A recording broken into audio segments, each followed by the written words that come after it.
हर इंसान को ऐसी बीवी की चाहत होती है जिसे स्वादिष्ट खाना बनाना आता हो, लेकिन यहाँ तो मोहन को ऐसी बीवी मिल गई जो सिर्फ और सिर्फ खाती रहती थी और ज्यादा खाने के चक्कर में वो इतनी मोटी हो गई थी कि उससे बैठकर उठ पाना भी मुश्किल हो जाता था। लेकिन फिर भी वो खाना नहीं छोड़ती थी और रात दिन बस खाती रहती थी। दरअसल शादी के वक्त मोहन को नहीं पता था कि उसकी बीवी इतनी भुक्कड़ है, क्योंकि मोहन की अरेंज मैरिज हुई थी। शादी से पहले मोहन अपनी बीवी शेफाली से एक बार भी नहीं मिला था। अपने एक रिश्तेदार के कहने पर उसने उससे शादी के लिए हाँ कर दी थी। मोहन एक छोटा सा ढाबा चलाता था और वही सुनकर शेफाली मोहन से शादी करने के लिए राजी हुई थी। मोहन को इस बात का एहसास तो सुहाग रात में हुआ और देखा शेफाली सिसक सिसक कर रो रही है। क्या हुआ शेफाली, रो मत, घर की याद आ रही क्या? देखो, हर एक लड़की को एक ना एक दिन ससुराल तो आना ही पड़ता है, रो मत। शेफाली ने कहा, मैं उस वजह से नहीं रो रही हूँ। तो फिर क्यों रो रही हो?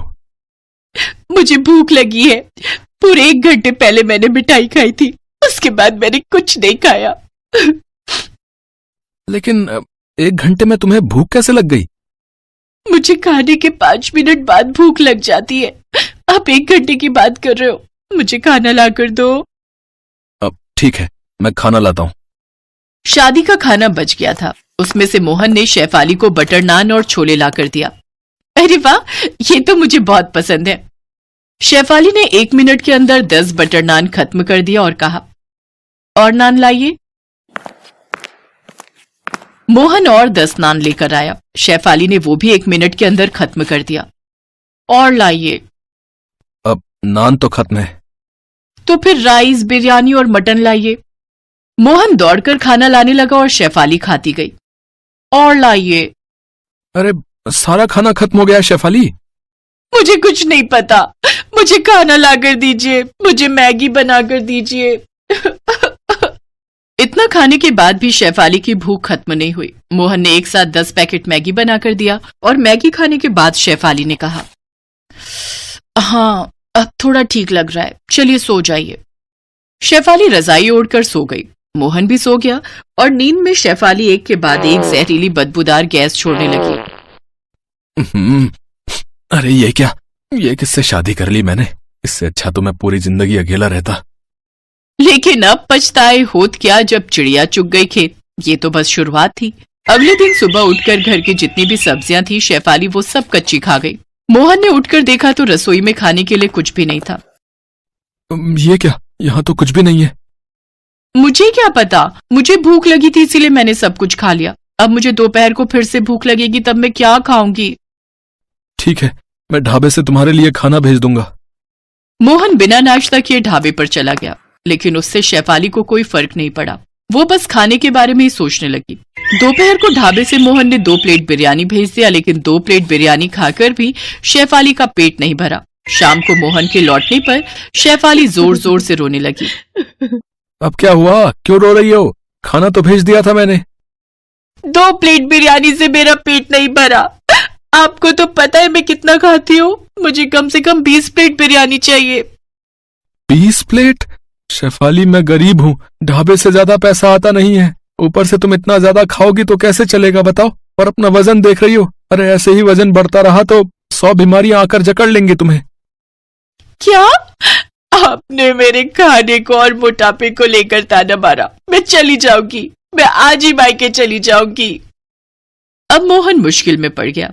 शादी के 1 दिन बाद ही अगर बीवी मायके चली गई तो लोग क्या कहेंगे? मोहन शेफाली को समझाने लगा। रो मत शेफाली, ठीक है, मुझसे गलती हो गई, रो मत, मत जाओ मुझे छोड़ के। मैं चली जाऊंगी। अगर आप मुझे खिला ही नहीं सकते हो तो मुझसे शादी क्यों की? मोहन ने अपने मन में कहा। मुझे थोड़ी पता था कि तुम इतनी भुक्कड़ हो, मुझे थोड़ी पता था कि तुम इतना ज्यादा खाती हो। हे भगवान, क्या मुसीबत में डाल दिया मुझे। लेकिन मोहन मन की बात शेफाली को बोल नहीं पाया। उसने कहा, मुझसे गलती हो गई शेफाली, ठीक है, अब से तुम जितना चाहो उतना खा सकती हो। ढाबे से जब जो चाहो उतना खा सकती हो। तो फिर मैं तुम्हारे साथ ढाबे पर जाऊंगी हर रोज। ठीक है, वही होगा। अगले दिन शेफाली मोहन के साथ ढाबे पर गई और सिर्फ खाने लगी। मेरे लिए तंदूरी रोटी और बटर चिकन ले आओ। अरे ले आओ यार, जल्दी ले आओ। और साथ में तंदूरी चिकन भी ले आना और सिरके वाला प्याज। शेफाली खाती रही और मोहन के कर्मचारी खाना बनाने लगे। लोग खाने के लिए ढाबे पर आए और खाना न मिलने पर भागने लगे। अरे भैया, मेरे लिए रुमाली रोटी और दाल मखनी ले आना है।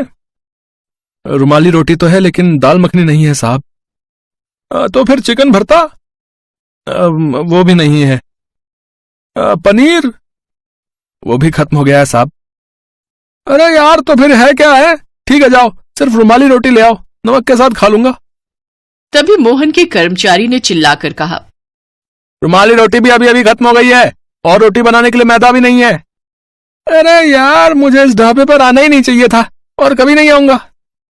कस्टमर भागने लगे और शेफाली खाती रही। मोहन का दिल जोर जोर से धड़कने लगा। हे भगवान, ऐसे ही चलता रहा तो मुझे ढाबे पर ताला लगाना पड़ जाएगा। पता नहीं मैंने शादी की ही क्यों। शाम को सारा खाना खत्म करने के बाद शेफाली सोने के लिए घर चली गई। मोहन मुंह फुलाकर ढाबे पर ही बैठा रहा। उसका कर्मचारी वहां आया। क्या सोच रहे हैं मालिक? तेरी शादी हो गई है? नहीं मालिक। कभी मत करना, और करेगा भी तो पहले से लड़की के बारे में जांच पड़ताल कर लेना। मेरी तो जिंदगी खराब हो गई है, लेकिन तू अपनी जिंदगी खराब मत करना। हिम्मत रखिए मालिक, मालकिन को एक ना एक दिन समझ में आ जाएगा कि इतना ज्यादा खाना अच्छी बात नहीं है। तब तक मेरे फोटो पर माला चढ़ चुकी होगी। इसके बाद 1 महीने तक शेफाली ढाबे से खाना खत्म करने लगी। मोहन और गरीब होता गया और महीने के अंत में लोगों से उसे उधार भी लेना पड़ा। मोहन जब सब कुछ छोड़ छाड़ कर भागने की सोच ही रहा था, तभी एक रात को अचानक से शेफाली के सीने में दर्द होने लगा। बहुत दर्द हो रहा है। शेफाली सीना पकड़कर बैठ गई। मोहन उसे तुरंत अस्पताल ले गया और डॉक्टर ने कहा, शेफाली जी, छोटा मोटा हार्ट अटैक हुआ है आपको। Heart attack? लेकिन कैसे? क्यों? अभी तो मेरी उम्र इतनी कम है। हार्ट अटैक उम्र देखकर नहीं, लाइफस्टाइल देखकर आता है। आपको ये सब खाना बंद करना होगा। आपके शरीर में कोलेस्ट्रॉल बहुत ज्यादा है। मुझे इतनी जल्दी मरना नहीं है, मैं मरना नहीं चाहती हूँ। आपको काम करना होगा, खाना कम करना होगा, नहीं तो फिर से हार्ट अटैक आ जाएगा। शेफाली डर गई और उसके बाद से वो पूरी तरह बदल गई। उसने खाना बहुत कम कर दिया और मोटापा कम करने के लिए वो ढाबे पर काम करने लगी। उससे ढाबे का भी फायदा होने लगा। धीरे धीरे लोग आने लगे और मोहन को मुनाफा हुआ और ऐसे ही भुक्खड़ बीवी पतली हो गई और मोहन अपनी बीवी के साथ खुशी खुशी रहने लगा।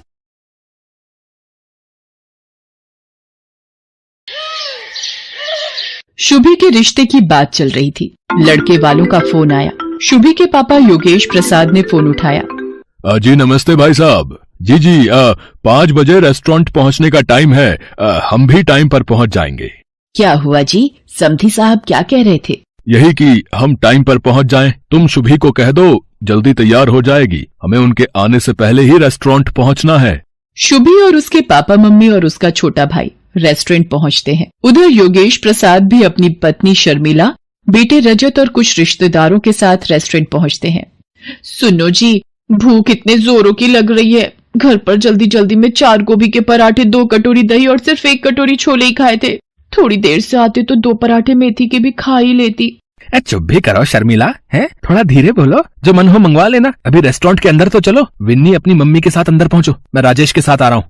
शर्मिला का स्वभाव भुक्कड़ था। उसे कहीं भी जाना हो भूख पहले लगाती थी और वो बेहिसाब खाने लगती थी। उसे अपने पेट पर कंट्रोल नहीं था। कहीं शादी ब्याह में जाना हो, किसी फंक्शन में जाना हो, वो सबसे पहले खाना ढूंढती थी और खाने की चीजों को सामने देखकर उसका खुद पर कंट्रोल कर पाना मुश्किल होता था। रेस्टोरेंट के अंदर सब लोग बैठ जाते हैं। साधना शर्मिला से खाने के लिए पूछती है, बहन जी आप सबको क्या क्या पसंद है वो बता देते तो हम ऑर्डर कर देते हैं सबके लिए। जो जो जिसको चाहिए वो पसंद का आ जाएगा। वैसे sambar, dosa, noodles, chilli potato, momos और मंचूरियन, फ्राइड राइस हमने अभी ऑर्डर कर दिए हैं। डिनर से पहले ये स्नैक्स में ठीक है ना बहन जी?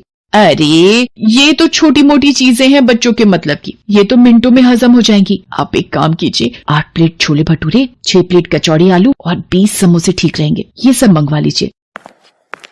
सुनो जी, इधर आना जरा। बंदे तो ये सिर्फ थोड़े ही आए हैं। 4 ये खुद घर के लोग हैं और 1 इनके ननद और नंदोई और उनके 2 बच्चे। पर ये इतना सारा खाना ऑर्डर क्यों कर रही हैं? शर्मिला जी शुभी की होने वाली सास है, कुछ बोल नहीं सकती।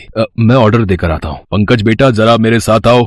और फिर भुक्खड़ शर्मिला ने बिना कोई शर्म किए सब खाना मिनटों में चट कर दिया। फिर वैसे मीठे में अगर रबड़ी जलेबी और मिल जाए तो।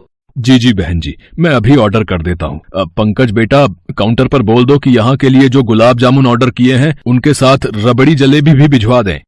वैसे तो मैं इतना खाती नहीं हूँ, पर आज मेरे बेटे की शादी पक्की हो रही है तो इसी खुशी में थोड़ा बहुत मैंने सोचा खा लिया जाए। आप सब जोर दे रहे थे तो मुझे खाना पड़ा। अच्छा योगेश प्रसाद जी, अब हम चलते हैं?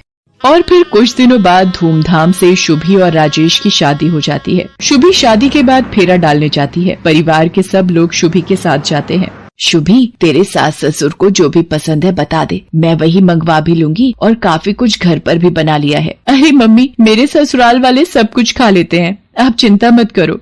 सुनो जी, भूख के मारे आते निकल आई हैं। नाश्ते में सिर्फ गोभी और पनीर की पकौड़े खाए थे ताकि थोड़ा खाली पेट रखूं तो यहाँ अच्छे से खा सकूं। ये चिप्स और ड्राई फ्रूट से भला पेट भरता है? विन्नी, सुन जरा देख कर आ, शुभी को रसोई में गए आधा घंटा हो गया है।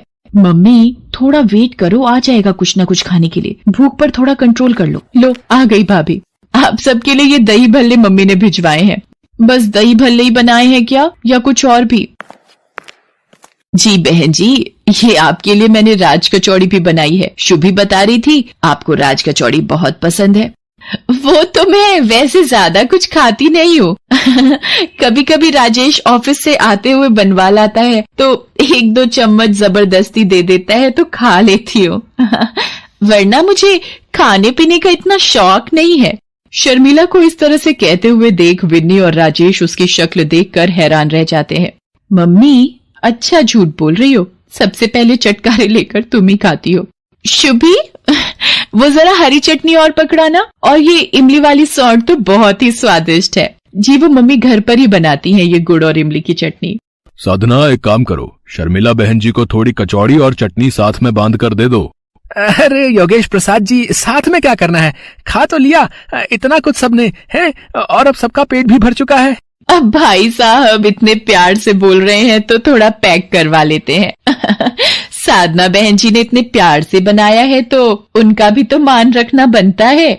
शर्मिला के स्वभाव के बारे में सब रिश्तेदार जानते थे, पर कोई भी शर्मिला के मुंह पर कुछ नहीं बोलता था। एक दिन शर्मिला की सहेली पुष्पा की बेटी की शादी थी। मेरी बचपन की सहेली है पुष्पा, आज देखो वक्त कैसे बीत गया, अपनी लड़की की शादी करने जा रही है। हमारे राजेश की शादी में भी वो आई थी तो हमें भी जाना चाहिए। मैं तो कहती हूँ हम पूरे परिवार के साथ शादी में जाते हैं, उसे अच्छा लगेगा। ठीक है शर्मिला, जैसा तुम ठीक समझो। शुभी और राजेश को भी कह दो एक बार साथ चलने को। सब लोग शर्मिला की सहेली पुष्पा की लड़की की शादी में पहुंचते हैं। बधाई हो पुष्पा, बेटी की शादी की बहुत बहुत खुशी हुई। शर्मिला, तुम सब परिवार आई हो, मुझे भी बहुत खुशी है। सब लोग डिनर करके जाना, तुम परिवार के साथ एंजॉय करो, तब तक मैं मेहमानों को देख लेती हूँ, ठीक है? विन्नी, मुझे तो बहुत तेज भूख लगी है। वो सामने स्नैक्स के स्टॉल है, चलकर कुछ खा लेते हैं। मम्मी, मैं अभी नहीं जा रही, अभी तो आए हैं, एकदम से खाना शुरू कर दे अच्छा नहीं लगता। माँ जी चलिए, मैं आपके साथ चलती हूँ। क्या खाएंगी आप? स्टॉल पर भीड़ है, आप यहीं रुको, मैं आपके लिए कुछ लेकर आती हूँ। शुभी शर्मिला के लिए डोसा स्टॉल से डोसा बनवा कर शर्मिला को दे देती है। शर्मिला शुभी से कहती है, शुभी वो सामने वाले स्टॉल से आलू चाट भी ले लेते हैं। माँ जी, आप ये प्लेट पकड़िए, मैं लेकर आती हूँ। सरला, मैंने भी पता नहीं कैसी भुक्कड़ को शादी में बुला लिया। ये शर्मिला तो शुरू से ही भुक्कड़ है, जितने का शगुन का लिफाफा नहीं देगी उससे ज्यादा का तो ये अकेले ही खा लेगी। तुझे तो पता था कि ये शर्मिला अपनी भुक्कड़ आदत की वजह से जानी जाती है, फिर तूने क्यों बुलाया इसे शादी में? छी छी, ये पुष्पा आंटी माँ जी के लिए कितना गलत बोल रही है, और ये माँ जी के पास जाकर क्या बोल रही है। अरे पुष्पा, आओ ना, एक में वाला डोसे का तू भी खा ले, शादी की भागदौड़ में तूने कुछ खाया नहीं होगा। शर्मिला, नहीं, अभी मुझे बहुत काम है।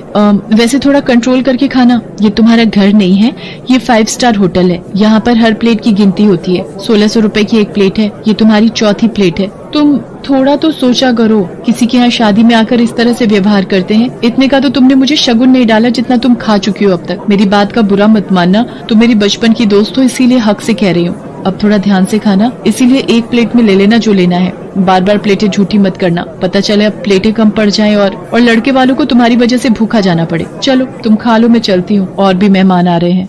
शर्मिला की आंखों में पहली बार आंसू छलक आए थे। उसे किसी ने मानो दिल पर चोट दे मारी हो। जो शर्मिला खाने को देखकर टूट पड़ती थी, आज उसके हलक से निवाला नहीं निकला जा रहा था। ये देखकर शुभी का मन खराब हो जाता है और वो गुस्से में आ जाती है और पुष्पा के पास जाती है। आंटी जी, एक सेकेंड, क्या आप मेरे साथ थोड़ा साइड में चलेंगी? मुझे कुछ बहुत जरूरी काम है। हाँ जी, बोलो, क्या काम है? आपकी हिम्मत कैसे हुई माँ जी का अपमान करने की? अगर आपकी बेटी की शादी का लिहाज ना होता तो शायद आप नहीं जानती कि मैं क्या कर देती। और हाँ, इस 5 स्टार होटल में खाना खाने का जितना भी बिल बना है आपके बैंक अकाउंट में अगले 1 घंटे तक मैंने नहीं पहुंचा दिया तो मेरा नाम भी शुभी नहीं। चलिए माँ जी, अब हम यहाँ एक पल भी नहीं रुकेंगे। जहाँ मेरी माँ समान सासू माँ का अपमान हो, वहाँ मैं एक पल भी खड़ी ना रहूं। सब लोग घर आ जाते हैं और घर आकर शादी से जल्दी लौटने की वजह जब सबको पता चलती है तो सब शुभी पर बहुत गर्व करते हैं। शुभी शर्मिला के गले लग जाती है। तभी शर्मिला कहती है, कोई सुनेगा? मुझे बहुत तेज भूख लगी है। शुभी, जरा अपनी मम्मी को फोन लगाकर बोल, हम कल खाने पर आ रहे हैं, वही राज कचौड़ी और गुड़ इमली की चटनी का स्वाद चखने। और शर्मिला की ये बात सुनकर सब खुशी से हंस देते हैं।